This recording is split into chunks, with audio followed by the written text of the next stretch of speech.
Good morning, HWC kids. Last week in Kids Connect, we started talking about Job. And does anyone remember what happened to Job? Well, I love how our curriculum from Grow tells the story of Job because it's kind of a hard one. So this morning, I'm going to use their words to tell the story. Job was just living the good life, following and obeying God, and then boom, one day, everything changed. He lost his family, his belongings, and his health. But through it all, he didn't blame God. He trusted God because he knew that he was with him no matter what.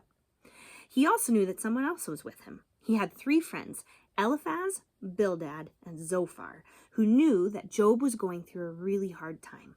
So, you know what they did? Well, when his friends approached Job and they saw how sick and sad he looked, they all cried with him and tore their robes to show how sad they were too. And then they did something incredibly simple and small and kind of surprising to show their love to God or to Job and to comfort him. They sat with him for 7 days and nights. They just sat with him. They sat in silence and listened. And you know what's funny? After sitting with him for all that time, they started talking to him about what he was going through and why maybe it was happening, and their words did not help. Job's friends were better comforters when they didn't say anything at all. Ironically, their silence was much more meaningful and helpful than their words. That's kind of opposite of what we think of, isn't it? Job had gone through something so big and bad, but something so small was exactly what he needed. It's kind of like blowing bubbles. What happens if you try blowing a bubble with a whole lot of noise? It's okay, right?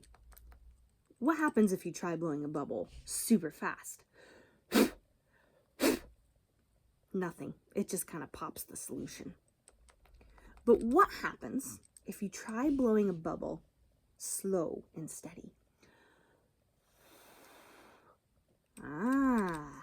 That's what we needed, right? Perfect. Well, sometimes when someone is sad, we might think that we need to say a lot of things to be helpful, but words don't always help. It was hard to blow a bubble when we made too much noise.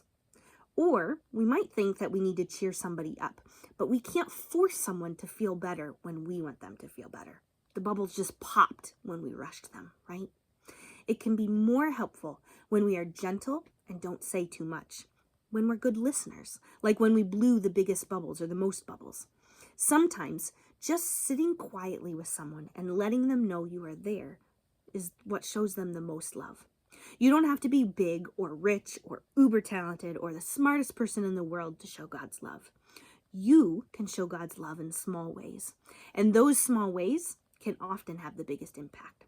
So today, I challenge you to show someone God's big love in a small way. Have a great day.